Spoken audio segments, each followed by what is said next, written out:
It will increase your focus and your productivity at work.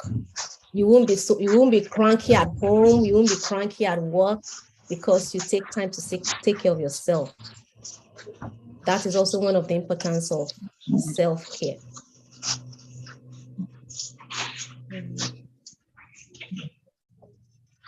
So I would like you to put in the comment section if you ever feel guilty of taking time to like going out to take care of yourself. If you feel guilty, sometimes you feel like you shouldn't do this. Maybe that time you should spend that time taking care of your family. If you ever feel like that, you can post in the comment section. Sometimes I feel guilty, you know, if I want to take some time to relax, I tend to think that I should be using that time to do some other things. If you feel the same way, put in the comment section and share with us. If you sometimes feel guilty of taking care of yourself, or you just feel like instead of going out to relax, you prefer to stay at home to do some other things like house chores. Do you? Sometimes I do some that, yeah, I see, yes, I see. I see our comments, and that means that I am not alone. Most of us women, we feel like we just want to do everything, we want everything to be perfect at home. We don't want to take time for ourselves. So today I want to encourage every one of us to stop making excuses and stop postponing our time for self-care. I want you to put down in your journal, if you have your journal with you, I want you to decide today when you'll be taking care of yourself. If it's going to be once a week, if it's going to be daily, if it's going to be quarterly, I want you to just think about it right now, put it down in your journal, and make sure you're accountable to what you're writing down, because I believe that will help you. I usually do that. I have it on my phone. I have some dates on my phone that I put like an alert to alert myself that next week is a time for self-care, and I'll put the self-care activity there. So I want you to just share with us some of the self-care activities that you think it will be good for you or for any one of us. Please share in the comment section any self-care activity that you think it's not expensive and you enjoy doing. I see Pastor Lidis typed massage. Yes, massages are good. Yes, soaking in bathtub and pedis. Yes, yes. Facials, yes. Manicure and pedicure, yes. I'll say journaling. Journaling is one of the things I do to care for myself. I just go to a quiet place in the house and I journal. I write things down because I notice that when I do that, it distresses me. So I see someone, okay, Pastor Lida says taking a walk. Emilia also said taking walks. Yes, taking walks can also be good, and it's not expensive.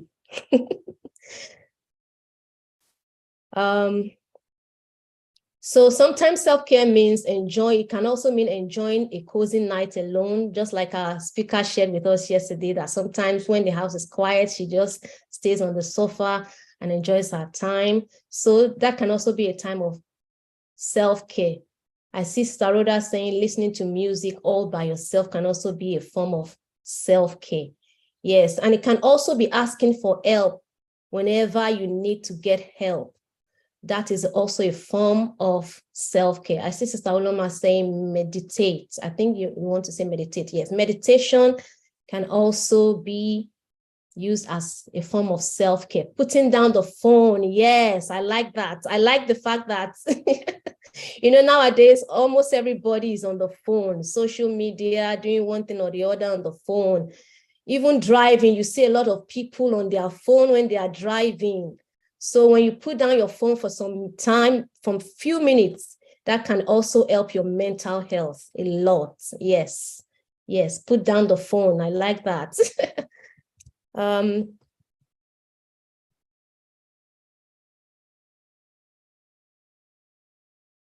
I have here gratitude journaling. I have making the menu for the week. Making the menu for the week can also be a form of self-care. So you don't have to cook all through the week. You can plan your meals and then make some meals and put them ready in the freezer so that you don't have to cook all week, So that can also be a form of self-care. You have some time to relax. You don't do all the cooking all the time. Move and do exercises. Sometimes get a cleaner to clean the house. Yes, that's what Sister Rhoda said, texted now. Sometimes get someone to clean the house. That is also a form of self-care. Self-care. And then reading a book can also be a form of self-care. Taking some herbal tea can also be a form of self-care. After taking a warm bath, you can just take a hot tea before going to bed at night. Hot tea that has maybe lavender that can soothe your muscles and calm you down. Yes, Pastor Lide says getting a babysitter and going out. Yes, that can also be a form of self-care. So, Sister Rhoda says eat good food. Yes, eating good food is also a form of self-care. That's right. Not skipping our meals, because when we eat well and we take care of ourselves, we are able to care for the family. We are able to care for others. We can never pour from an empty cup. There's no way you can pour from an empty cup. So when you fill yourself up, you're able to give to others. Drink enough water. Drink enough water. Yes. Drinking enough water and staying hydrated will also help us to distress. It will remove a lot of toxins from the body. That is also a form of self-care. Thank you, everybody. Sister Tokes, do you have something to share with us? Yes, ma'am. So getting adequate sleep. That's from Sister Nadine. Yes, getting adequate sleep. Do you know that when we sleep, our immune system improves when we get enough sleep. So it is good to sleep well. When we sleep well, our immune system improves and we're able to fight infections and all of that. I think someone put something in the chat section now. I couldn't see it. Let me see. Yeah, she says eating without distractions. Eating without distractions. Yes, enjoying your meal. True. Like I said earlier, most of the time, everybody's on the phone, their tablets, busy. You don't even enjoy your meal. So it is good for you to put your phone aside. Don't watch the TV when you are eating, so you can savor the taste of that meal and really enjoy it. Yes, that is also a form of self-care.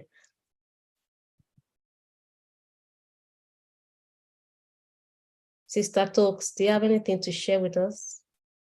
I'm sharing my screen now. Yes, ma'am. For me, it's a little bit of an awareness. There are we said something about, I think, having a warm bath. Yes. Okay. So you can use lavender. You can use any soap that has lavender that can calm you down when you're having the bath. And then you put on some music. You can have your playlist ready before you go in the bath so that you can enjoy some music that will relax you, and then you also try to take your mind off whatever it is that is bothering your heart. Cast all your cares upon the Lord because he cares for us. That is what the Bible says. So let that time be the time that you are going to just surrender everything to the Lord and then enjoy the warm bath and then listen to the music. I was listening to a short video by Joyce Meyer today, and she shared about someone that his name is J. Arthur Rank. He said he does his worrying once a week. He does his worrying every Wednesday. And then on Wednesdays, he writes down his worries, puts down the worry in his worry box. And then once he throws that in his worry box, he doesn't think about it again. And then he now visits his worry box the next week, like next week, Wednesday. And then he notices that each time he does that, by the time he checks his worries, everything has been settled. So we don't have to worry. We don't have to worry. Most of the things that we worry about, God has the power over everything. So we don't have to worry. So when I listened to that video today, I was like, okay, I think I'm going to adapt this. Just cast all your cares on the Lord, not worrying about anything. As Sister Nadine says, add essential oils to your bath. Yes. Adding essential oils to your bath can also be a form of self-care.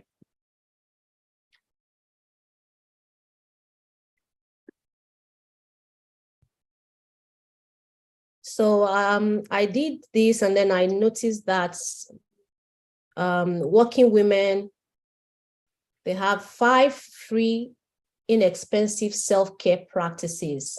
They journal, they take time to sleep, they cook, they have their bubble bath. We already said that. And then, so these are some of the things we can do without breaking the bank. And it wouldn't even be time consuming. Sister Rhoda says, hair wash day. Yes, it is important to take care of our hair.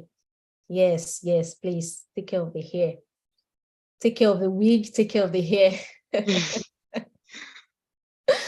Yeah, so, and then one other thing I would like to say is take yourself out, like our speaker said yesterday. Go to a nice restaurant and enjoy yourself. Enjoy the meal without distraction. That is also a form of self-care. Talking to someone when you are down is also a form of self-care. And I also want to encourage us that our spiritual self-care is also important. And one of the ways we can care for our spirit man is by taking time to meditate. Someone said earlier, I think it was Sister Uloma that says we should meditate. And that is a form of spiritual self-care. When we take time, just stay in a quiet place and meditate on the word of God. Whatever is on your mind will be gone by the time you are done with the meditation. That's a form of spiritual self-care. And going to a form of spiritual activity once in a week is a form of self-care. Do you notice that when you attend Bible study or you attend a prayer meeting, by the end of that session, you feel better? That's a form of spiritual self-care.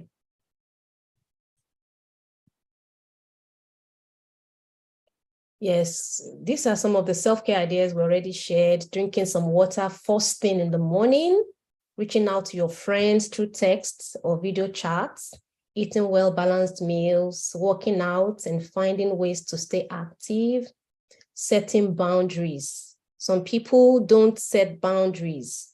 They even work extra hours. It's good to be hardworking, but you know, there are times that you also need to rest. When it's time to rest, take some time to rest.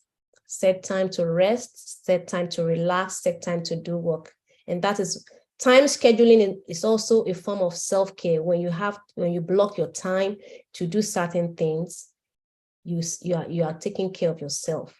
That means you're not putting too much on yourself. You're not putting too much on your mind that will be causing stress for you.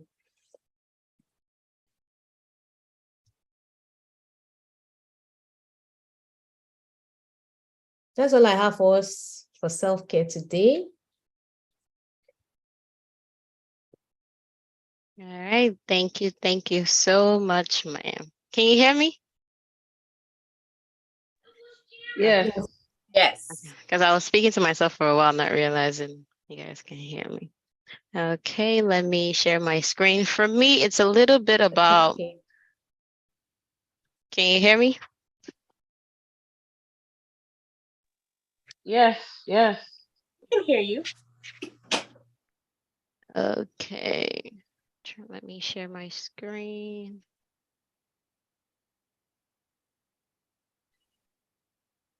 Okay, can everyone see my screen? Yes. Okay, for me, it's a little bit about awareness because I came across a research and I was like, this is great, because when I looked at the percentage of people that knew about the first visit, especially for our young ladies from age 12 to age 18, the percentage was really, really low. And coming from an African background, I realized that a bunch of women, we did not realize what age our daughters are supposed to see the OB. Like, when is the right time? Because when we think about the OB/GYN, we think about, oh, when you're trying to have a baby or postpartum or stuff like that. Actually, we're wrong. The first visit should occur. So, let's see. The American Congress of Obstetricians and Gynecologists recommends girls have their first gynecologic visit between ages 13 and ages 15. I did not know that. I was thinking maybe you have to be in your 20s, or let's say maybe 30s sometime. This initial appointment is meant to educate patients and to establish a relationship with them. They get to discuss menstrual issues, puberty, and prevention of pregnancies and STIs. And it has been proven that at times girls are more open with their physicians and they are with their parents in most cases. Okay, so when should this occur? This should practically occur between ages 13 and 15. And the majority of times, they don't get their first Pap screening. Recently, I lost someone close to me to cancer. And I felt like this is an awareness that most women don't know about. Most African women, moms don't know about. And it's better to get our daughters on this earlier than later.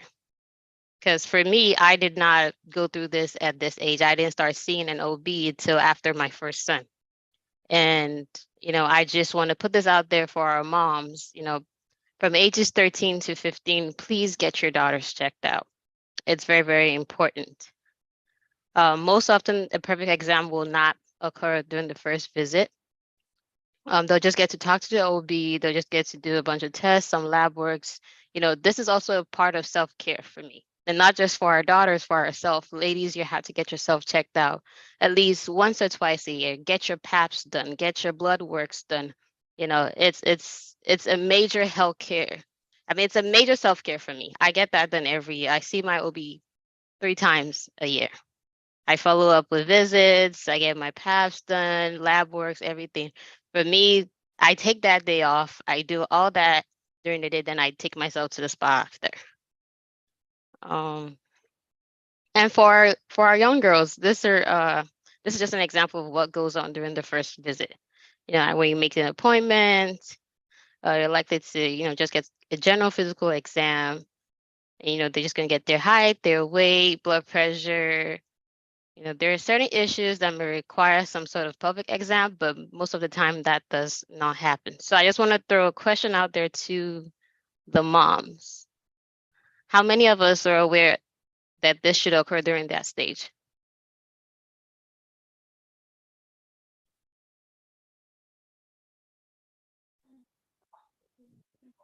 Didn't know. Not aware. Yes, so Yes, I too. was not aware.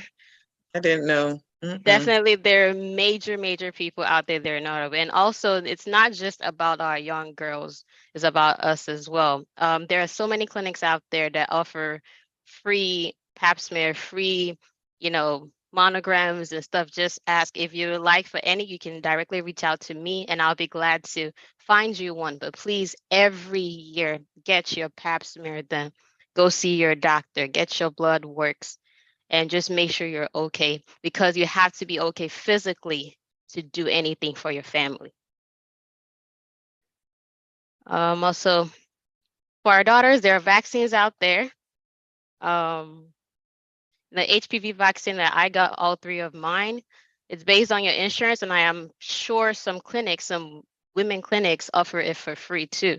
So if you need any help in finding those clinics, like I said, please send me a message, or when you see me one-on-one, ask me. I will gladly stop what I'm doing and find you a clinic close by to your location.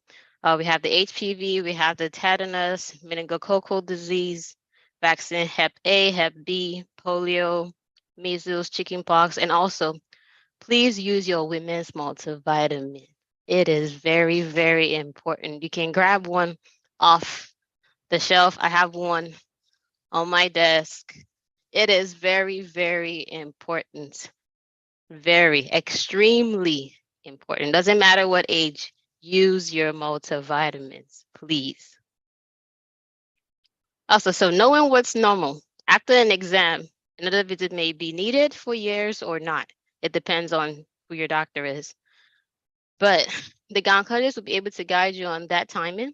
If specific issues come up or irregular periods or yeast infection, for example, an appointment should be made. Every child is different. But in general, if girls don't show secondary sexual characteristics such as breast and pubic hair by age 13, they might need an evaluation. That part I did not know either. I did not. So I was just so mesmerized when I saw it and I started digging deep to find out, because I have a daughter and I have other young ladies around me that I dare to meet, which I'm like, okay, we need to know about this.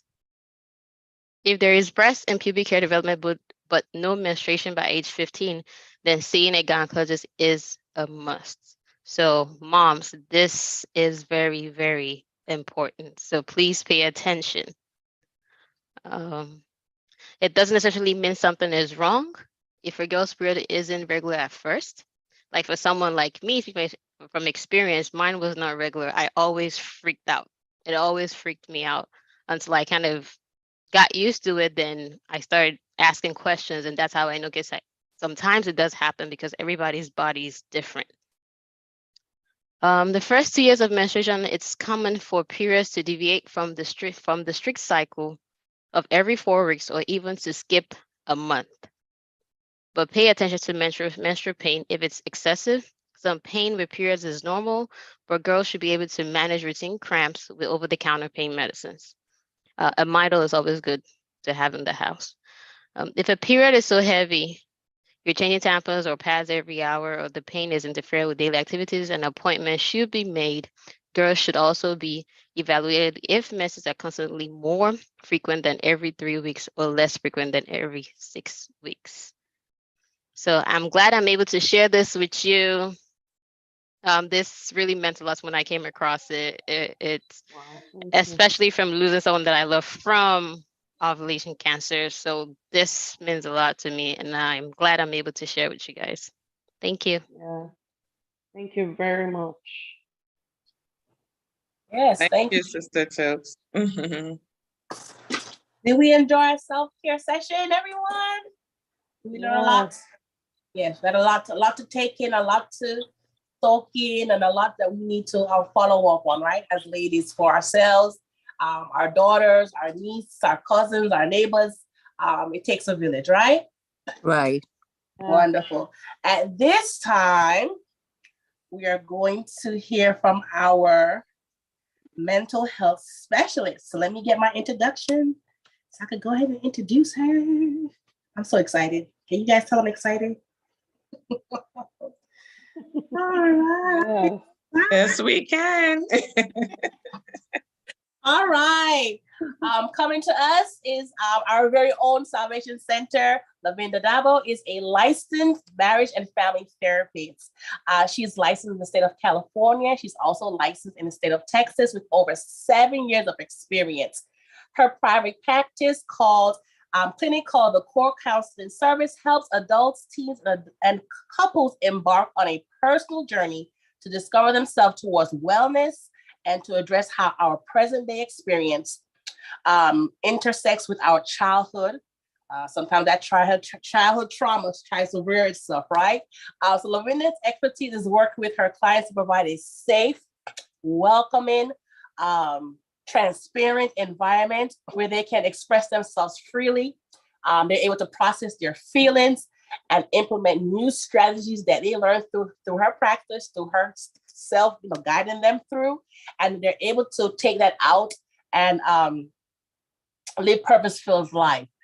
She's worked with students who have depression, anxiety, ADHD, and she's also working with couples to rectify their marital and family issues.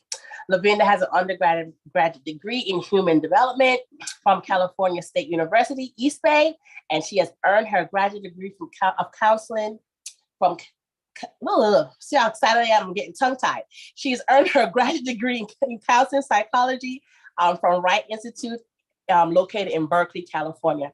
Let us all welcome our mental health specialist, our very own sister Lavinda Dabo. Let's welcome her, everyone. I'm so excited. All right, you have the floor. All right. Well, good evening, everybody. Thank you so much for taking the time to come out tonight. I want to just tap in and check in first and foremost through prayer, and also through special shout out to my mother, to my sister, to my Aunt Laverne, and to Pastor Leidy, and to every single person that has taken the time to come out tonight. I know we're kind of headed towards that, that hour where the morale is going down, but I want you to stick it out because we're going to get ready to do some pretty deep work. So if you happen to have a paper and some pen, go ahead and pull that out. Or if you're the type that would prefer to write on the laptop, then let's do that as well. This is going to be very interactive. So please feel free, feel comfortable, turn on the cameras if that is what you would like. But we're going to take this up a notch into a spiritual level of healing for each and every one of us, or if not, just to support our sisters. I'm going to ask everybody to please try to be vulnerable and to have at least 1 or 2 people that would be willing to possibly share pieces of their story. So that way, as we demonstrate what healing looks like through the spiritual lens, there is a 3D version of that. So I have a PowerPoint, but the Lord is leading me to not really pull that up very often. So the more faces that I see, the more encouragement that I have, because this is fairly new to me, but I know that I'm called to do this. So thank you for your time. Let's go ahead and get started. I am going to pull up my screen just for a moment to allow us all to understand what we're about to embark on for the next couple of minutes. Please just confirm if you can see my screen. Yes, we can. Yes, we can. Okay. Yes, we can see it. Awesome. Yes, we can. So the purpose of today is that we're going to be talking about 3 specific keys to reclaiming your mental health. So when I use the language of reclaiming, it is because there has been a time period in the past or in the present where you feel that you are losing your mental health. And when I say losing your mental health, I'm speaking about losing a sense of self due to what? Life circumstances. So again, the purpose is talking about 3 keys to reclaiming your mental health. Okay, so we have some group agreements because this is really what I consider to be a sister circle. Don't mind that we are all in our own homes. Don't mind that we are all behind some kind of screen. Really take it on as if we are here together. Because one thing I know for sure is regardless of the technology, we all have energy, we all have spirit from God, and so we're still one with one another. The first group agreement is that this is a confidential space. Can I have a volunteer read number 2? We will We will- share the microphone. Thank you so much. We will share the microphone. And can I have a volunteer read number 3? This This is is a a learning learning environment. Absolutely, 100%. This is a confidential and safe space. That means that what we share here tonight stays here. We will not share it with our partners. We will not share it with our girlfriends. We will not share it with our colleagues. That way we build trust with one another. Number 2, we're going to share the mic. That means that hopefully we all get a chance to speak. Number 3, this is a learning environment. That means there's no such thing as a silly question. Anything that you have to say as a point of wisdom or as a question is more than welcome. Okay. Everybody can relate. Does anybody want to add anything else, or do we feel that that's good? As Sister Lavinda, I was streaming to YouTube, so I'm gonna stop streaming so people can feel comfortable. Okay. And also, Pastor Lide dropped the